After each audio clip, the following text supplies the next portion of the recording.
The fly appeared at noon, one fly. In the middle of the Libyan desert, 900 miles from the nearest base, 5 men had stopped for lunch when their commander spotted it. A single insect crawling across the hood of a Chevrolet truck. Insignificant, meaningless. Nobody eats until that fly is dead. The men stared at him. One fly. In a war where entire armies were clashing across North Africa, where Rommel's panzers were carving through British lines and supply convoys burned on the coastal road, their commander had declared war on a single insect. He watched them track it, watched them hunt it across the sand for 20 minutes until the last man finally crushed it against a truck fender. Only then did he nod. Now you can eat. Because one fly in the deep desert meant eggs. Eggs meant larvae within hours. Larvae meant plague, and plague meant every man in that patrol was dead within 48 hours. No military manual would ever print that rule. Too extreme. Too paranoid. Too far outside conventional thinking. But it was the kind of knowledge that separated the living from the dead in the Sahara. The kind of knowledge that made these men something the Italians had no word for in their military vocabulary. They called them the Pattuglia Fantasma, the Ghost Patrol. The long-range desert group was born from a conversation that sounded like madness. In the summer of 1940, with Italy having just entered the war and the British position in North Africa increasingly desperate, a sun-weathered explorer named Ralph Bagnold walked into General Wavell's Cairo office with a proposal that violated every principle of conventional warfare. Bagnold looked like a university professor. Thinning hair, wire-rimmed glasses, khaki shorts that had seen better days. But the maps on his wall told a different story. He had spent decades in the desert before the war, mapping uncharted regions, driving expeditions across terrain the army still marked as impassable. He understood the Sahara better than any man alive, which meant he understood something the army had entirely missed. The deep desert wasn't an obstacle, it was a highway. His proposal was simple and insane in equal measure. Small, self-contained patrols operating hundreds of miles behind enemy lines. No fixed bases, no supply lines, no regular communication schedules. Units that could sustain themselves for weeks while conducting reconnaissance and harassment across terrain the enemy considered impassable, striking at supply convoys, watching airfields, reporting troop movements, then vanishing back into the emptiness as if they had never existed. How about some piracy on the high desert? That was how he sold it to Wavell, not survival techniques that violated every military manual, not forbidden knowledge too extreme for official doctrine. Piracy, raiders, corsairs operating in sand instead of water. Wavell understood immediately. Within hours, his authorization went out to every department in Cairo, a single line that changed the Desert War. I wish any demand made personally by Major Bagnold to be met urgently and without question. The conventional officers were horrified. This wasn't warfare as they understood it. This was organized banditry conducted by men who dressed like brigands and were about to paint their vehicles in colors that embarrassed their own drivers. But Wavell had seen enough of conventional warfare failing against Italian numbers and German equipment. He was willing to try something the enemy had never seen. Bagnold recruited carefully. New Zealanders, Rhodesians, men who understood machines and open country. Colonial pragmatists who measured success by results rather than parade ground presentation. Men who could fix anything with nothing.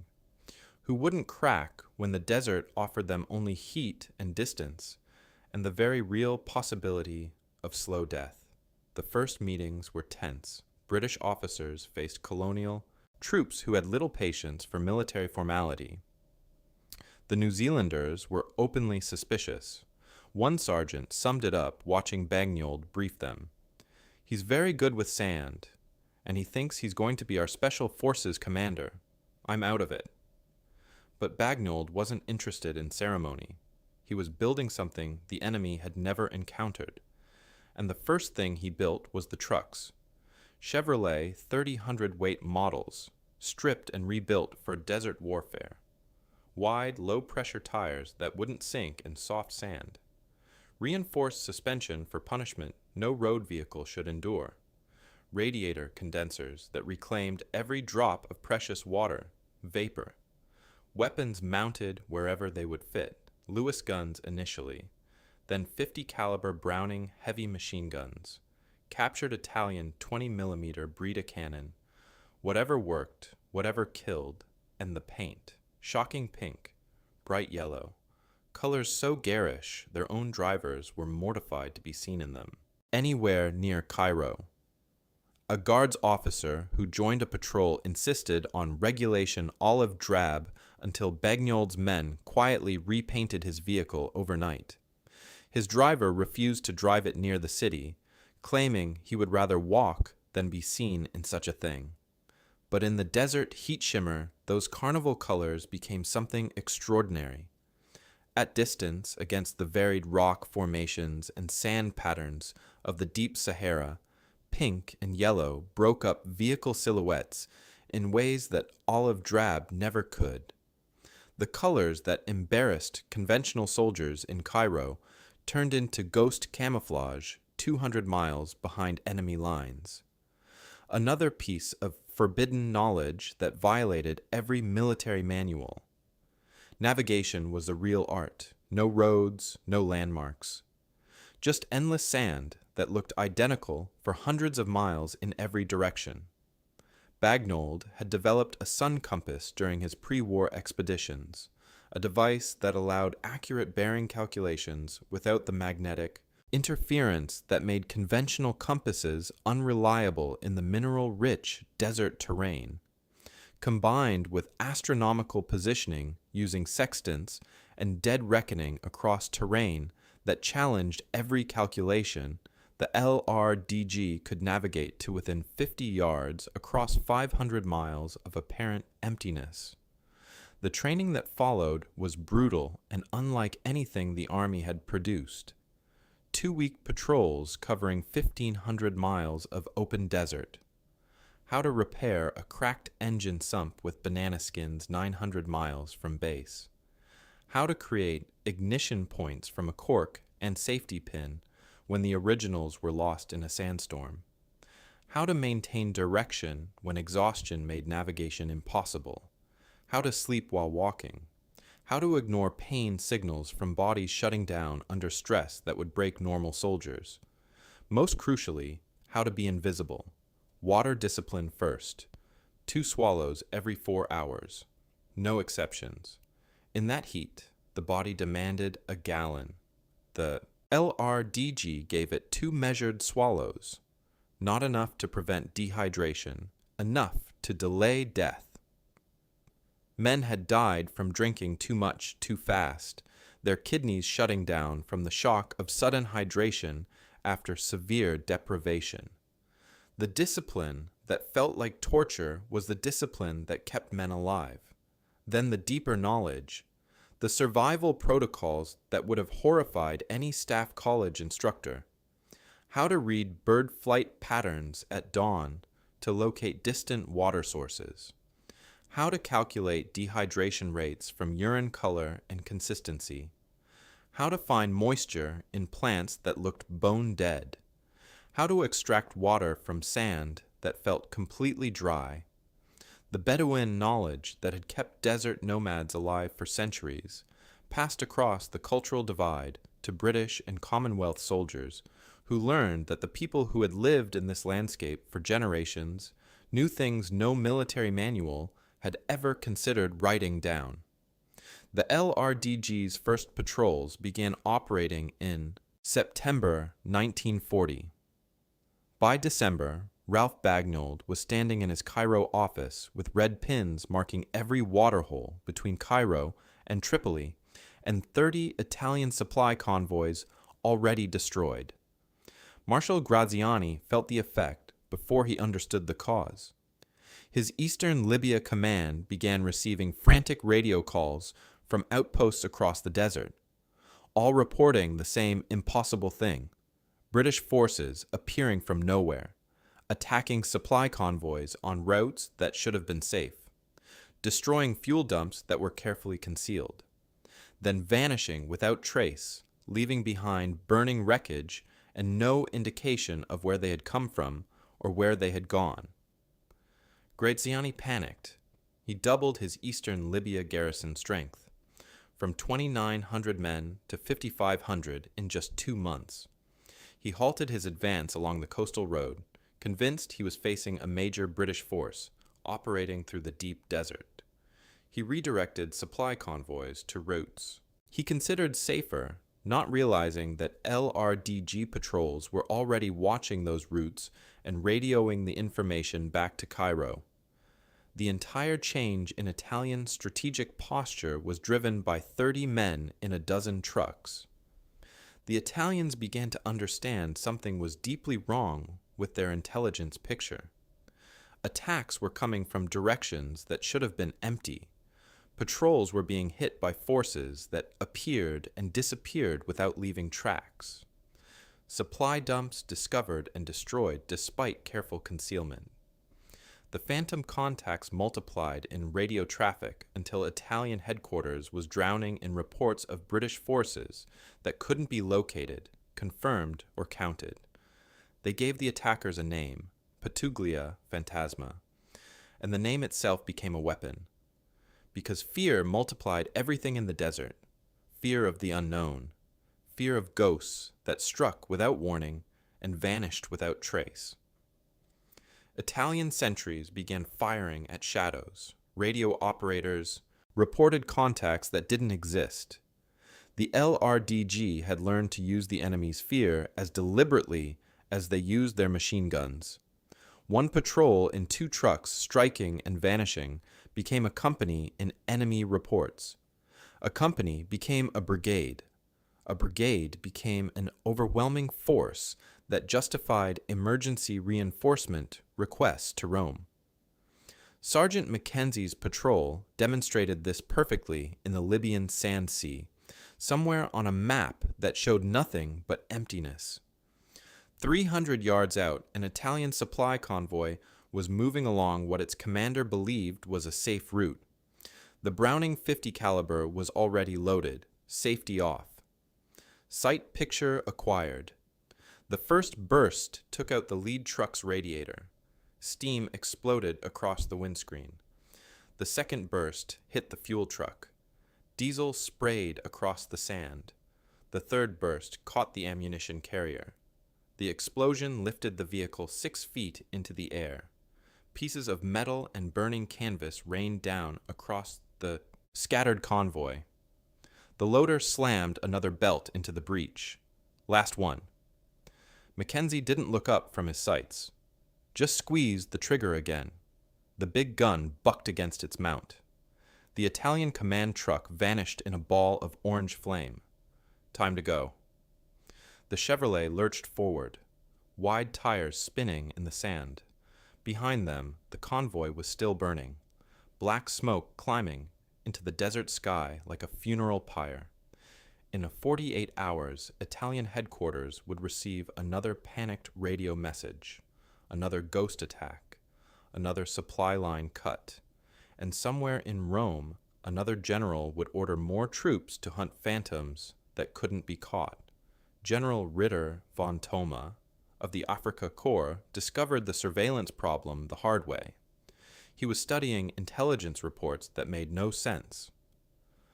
Convoy schedules he had classified as top secret were being interdicted with precision that suggested inside knowledge. Fuel dump locations he had concealed carefully were being targeted with accuracy that implied someone was watching from very close range. But there were no spies, no broken codes, no security breaches he could identify. Just invisible watchers in the desert who saw everything and revealed nothing. 20 kilometers north of von Thoma's command tent, an LRDG patrol was observing his supply column through binoculars. 8 trucks loaded with fuel and ammunition, 15 men, light escort. The patrol didn't attack immediately. They waited, watched, learned the patterns. Then they radioed the information to Cairo in coded bursts that gave nothing away, even if intercepted. Sergeant Thompson lowered his glasses after 40 minutes of observation. Range 400 meters. Moving east at 15 kilometers per hour. They moved to intercept at a time and place of their choosing. Using terrain the enemy hadn't scouted. Approaching through dead ground that kept them invisible until the last moment. Striking from a direction that should have been empty, vanishing before retaliation could be organized. Von Thoma reported a major enemy force, requested air support and artillery. The German High Command took his assessment seriously because von Thoma was experienced and reliable and not given to exaggeration. The attacking force was 4 men in a single truck. This was the genius of what Bagnold had built. Not just the ability to fight behind enemy lines, but to exist there, to watch and gather and report while remaining completely invisible to forces that were actively hunting them. The psychological impact accumulated over months until the Afrika Korps was fighting blind against an intelligence network that knew more about German supply status than Rommel's own quartermaster. The tactical innovations accumulated alongside the psychological ones. A guards officer who joined a desert patrol arrived with his trucks painted in regulation olive drab.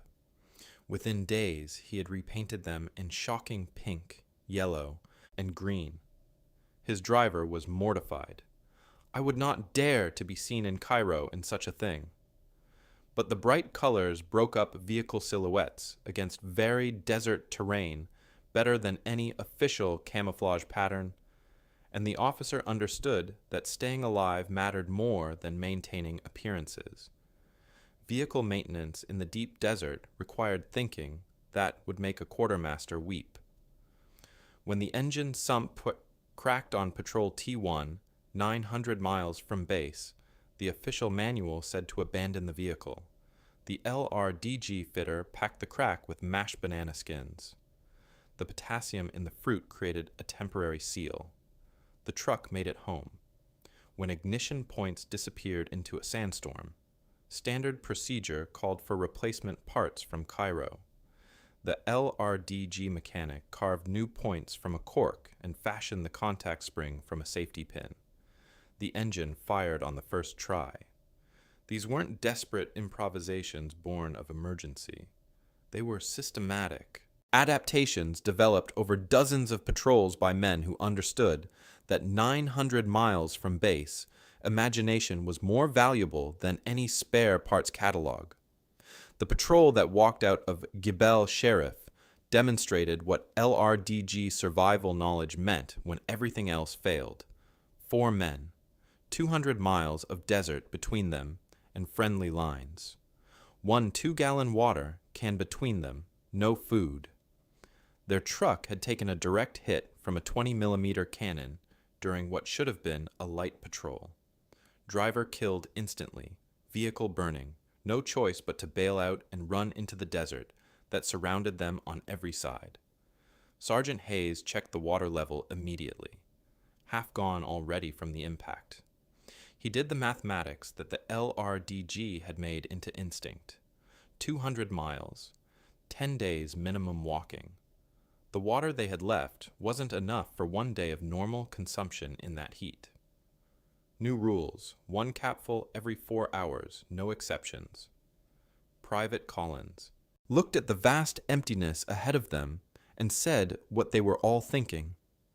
That wasn't enough water for 1 day, let alone 10. It'll have to be. They walked at night when the desert released its stored heat, rested during the scorching days, buried in shallow scrapes in the sand that provided insulation against temperatures that reached 58 Celsius by noon. metal too hot to touch, the water in their mouths feeling like liquid fire going down. Hayes had been through LRDG survival training, the course that wasn't in any manual. The forbidden knowledge passed down from Bedouin guides and desert veterans who understood that the body lied to you constantly in extreme conditions, demanded immediate relief, demanded more water than could be safely consumed, demanded rest when moving was the only thing that would keep you alive. The LRDG had learned to ignore what their bodies told them, to trust the forbidden knowledge over their own instincts. Day 3, they reached the edge of the sand sea, endless dunes stretching to the horizon, beautiful and deadly. Day 5, the water was almost gone. Hayes made the call without ceremony. From now on, every drop of liquid the body produced went back in. Filter it through cloth. Distill it if they could make fire. The human body could recycle its own output 3 times before toxicity became a problem. 3 more days of life purchased through a method that would have made a medical officer in Cairo blanch. Collins was horrified. Hayes gave him the choice with complete honesty: drink or die of thirst. It wasn't really a choice. The Bedouins had known this for centuries. In the deep desert, squeamishness killed you. Survival meant using everything. Day 7, they were down to drops. Rationed with religious precision, 5 drops every 2 hours, enough to keep the kidneys functioning. Not enough to satisfy anything. Collins was delirious by day 8, talking to people who weren't there, stumbling over his own feet. Hayes kept him moving because stopping meant dying, and the LRDG had decided dying was not acceptable. Day 10, they saw the palm trees, a water hole, clear spring water bubbling up from underground sources the Bedouin routes had followed for centuries. Collins drank until he was sick and then drank more. Hayes drank carefully, small sips. Let his body adjust, the forbidden knowledge that separated survivors from corpses. They walked into their own lines that evening. 4 men who shouldn't have been alive. The medical officer who examined them found physiological damage that should have been fatal. Dehydration beyond survival parameters. Muscle breakdown consistent with starvation. Psychological stress markers indicating complete mental collapse. But they were walking and talking and asking when the next patrol departed. The intelligence they carried from the Gebel Sharif observation, gathered in the hours before their truck was destroyed, redirected an entire British offensive, worth more, as it turned out, than the lives of a dozen men rationed by any conventional military calculation. The LRDG didn't make conventional calculations. The battery commander, who was afraid of heights, demonstrated this in a different way. 60 feet of swaying metal communications mast above the desert floor. He was supposed to climb it and conduct an observation of the Italian supply base spread below. He was afraid of heights in the way that makes grown men weep. Afraid with the kind of terror that conventional military training never addresses, because conventional military training assumes officers are beyond such weaknesses. He climbed anyway, hand over hand up the swaying structure while every instinct screamed at him to retreat to solid ground. He reached the observation platform and immediately dropped to his belly, unable to stand upright without losing control completely. His legs were shaking. His hands were trembling so badly he could barely hold the binoculars. He used the binoculars anyway, stayed prone on the platform for 40 minutes, 60 feet above the desert floor, conducting a complete reconnaissance of the Italian position, vehicle positions, guard rotations, fuel storage, areas, defensive emplacements, everything needed to plan the raid. Then he climbed back down, legs still shaking, notes complete. Sergeant Barnes was waiting at the bottom. "How did it go, sir?" "Terrifying," the officer admitted, but productive. That night, 12 trucks destroyed. Fuel dump burning for 6 hours. No casualties. This was the LRDG ethos that Bagnold had built and Lloyd Owen had inherited, and every man in the unit had absorbed through 2 years of impossible operations. Courage wasn't the absence of fear. It was function despite fear. Acknowledge your limitations. Work around them. Never let them compromise the mission. And never pretend they don't exist, because the desert would find every weakness and exploit it without mercy. Major General David Lloyd Owen, who would eventually command the unit, was honest about it in a way that shocked conventional officers. Danger has some kind of satanic appeal to me. I am drawn towards it in an octopus-like grip of fear. The admission was scandalous in its honesty. Officers weren't supposed to admit fear. They were supposed to project confidence. But LRDG operations pushed everyone beyond the comfort zone, where normal military psychology applied, and the men who thrived there learned to weaponize their fear rather than pretend it didn't exist. The SAS learned from the LRDG, but never fully understood what they were learning. David Sterling's raiders were brilliant fighters. They were also loud in a desert the size of India. They left traces. They alerted enemies. They struck with violence and drama and immediate destruction. Sterling himself admitted it later. They showed us the way. But what the SAS took from the Ghost Patrol were the visible lessons. How to navigate, how to raid, how to survive. What they missed were the invisible ones. The LRDG wasn't a raiding force. It was a haunting. The difference between burning a supply convoy and making an entire army afraid to move supplies. Between destroying an airfield and making an enemy air commander wonder what he couldn't see. The SAS learned to raid. The LRDG had learned to be ghosts, present everywhere in the enemy's imagination and nowhere they could be found. When General von Thoma finally pieced together what had been happening to his intelligence picture, the realization was shattering. The British hadn't broken his codes. They hadn't turned his staff. They had simply put invisible watchers in the desert with binoculars and radios, who observed everything and reported it in brief coded transmissions that gave nothing away. The entire Africa Corps logistics operation had been an open book to Cairo for months. He couldn't counter it. You can't fight ghosts with panzers. The medical knowledge that LRDG accumulated was as forbidden as the survival techniques. Dr. Hamilton, who served with the unit, carried supplies no quartermaster had ever requisitioned, and techniques no civilian doctor would recognize. How to treat shrapnel wounds with boiling water and whatever antiseptic was available. How to set broken bones without x-rays in conditions that would have had a hospital surgeon reaching for the surgical kit. How to keep men fighting when conventional medicine said they should be hospitalized. How to treat dehydration and heat stroke and the dozen other ways the desert tried to kill you faster than the enemy could. When Lloyd Owen fractured his back in Albania during the later campaigns, the conventional answer was evacuation to hospital. Months of recovery, surgery. Lloyd Owen was surrounded by enemy forces, cut off from extraction, lying in a cave in the Albanian mountains. Hamilton jumped.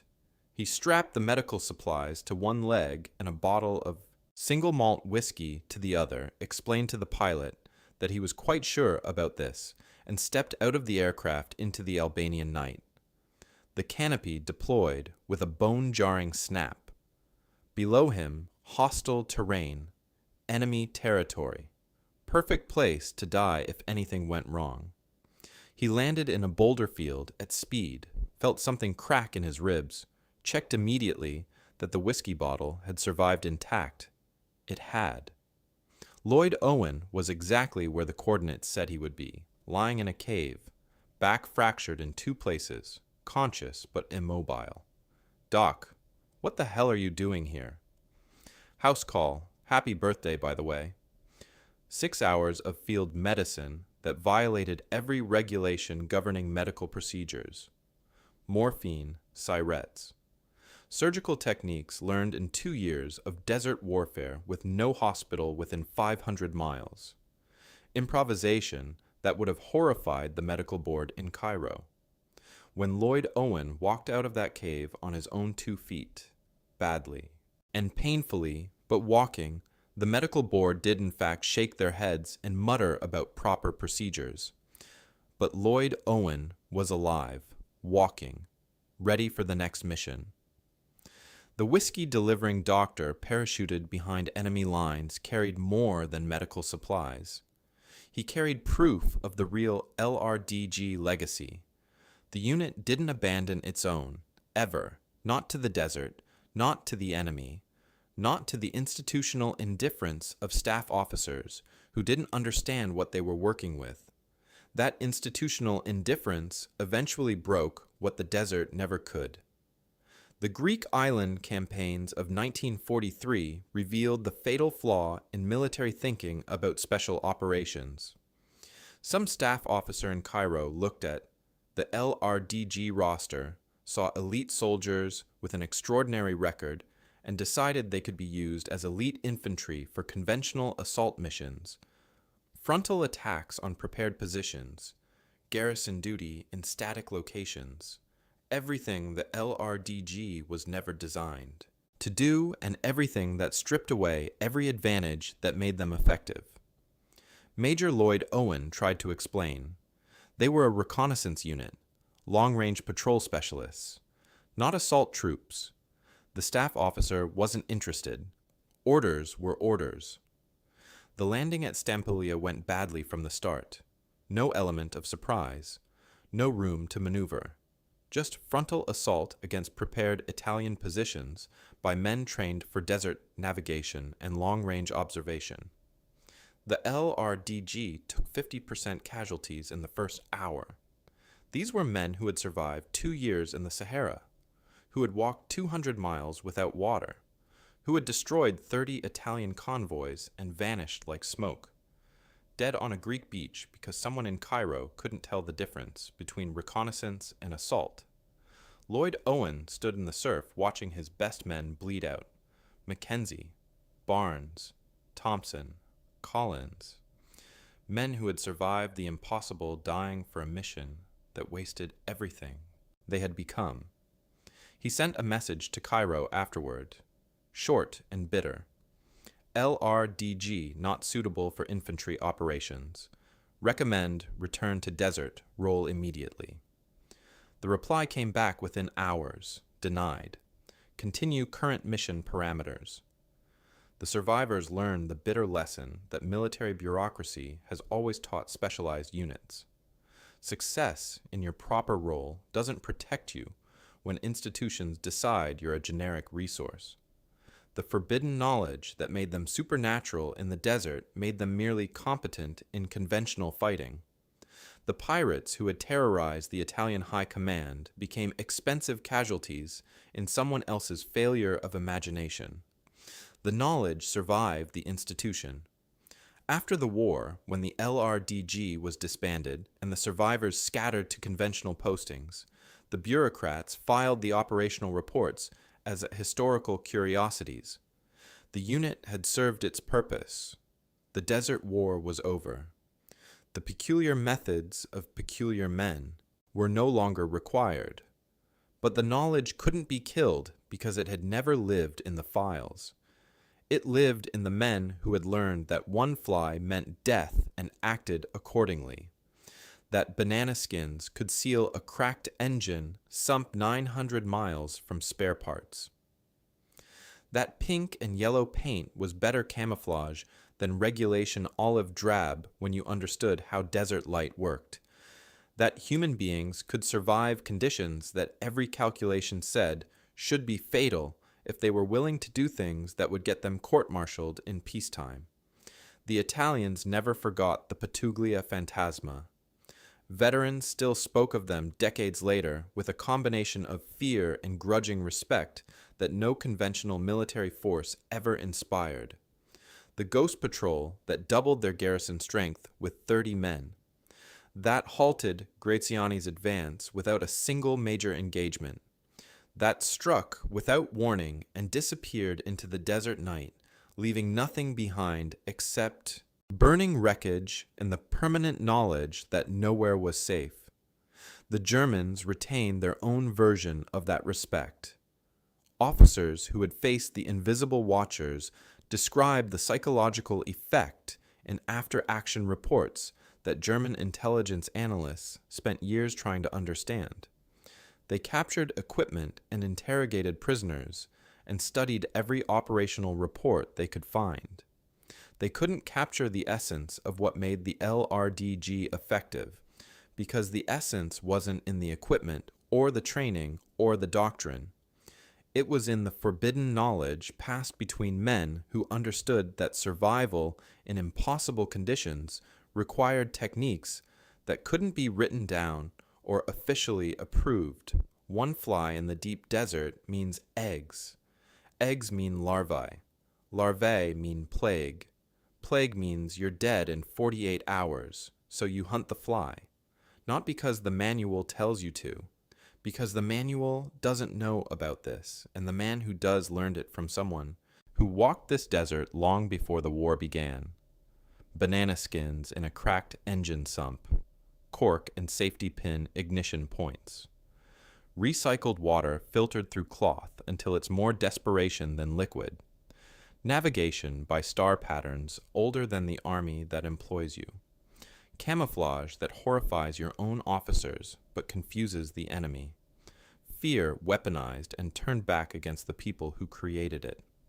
The LRDG proved something that military institutions have always resisted knowing. Elite forces aren't just better soldiers. They are different soldiers. Men who have learned that human limits are suggestions rather than absolutes, who have discovered that conventional wisdom can be a death sentence in unconventional places, who have proven that survival sometimes requires becoming something other than a soldier, a ghost, a phantom, a creature of the desert that plays by its own laws. 4 men walking 200 miles with no food and 1 water can achieve what 4 armored cars could not. 30 men in pink trucks terrified an army of thousands. A doctor with a birthday whiskey jumped from an aircraft into hostile territory because the LRDG didn't do the calculation that said his patient wasn't worth the risk. In the end, that's what the forbidden knowledge taught. Survival wasn't about following rules. It was about knowing which rules existed to protect you, and which ones existed to protect the institution. About understanding that the desert didn't care about your manual, your training, your doctrine, or your career. About being willing to do things that would horrify peacetime military culture, because out there, in the places where the maps showed nothing but emptiness, peacetime military culture would get you killed. The Ghost Patrol vanished into history the way they had always operated, quietly, without ceremony, leaving behind burning wreckage of an entire strategic concept that said small forces couldn't change the course of campaigns. They had. Somewhere in the Libyan desert, there were still water holes that Bedouin guides had shown them, engine repair techniques that no manual recorded, navigation methods that turned empty wasteland into readable terrain, the knowledge that human beings could endure conditions that every calculation said were fatal if they trusted the forbidden techniques over their own panic.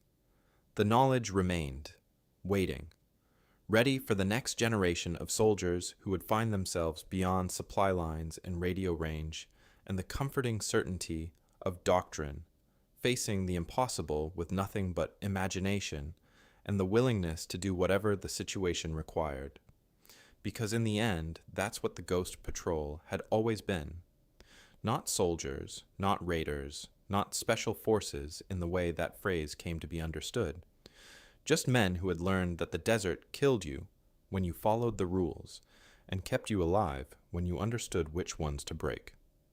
If you enjoyed this story, hit subscribe for more World War II historical deep dives every week. Thanks for watching.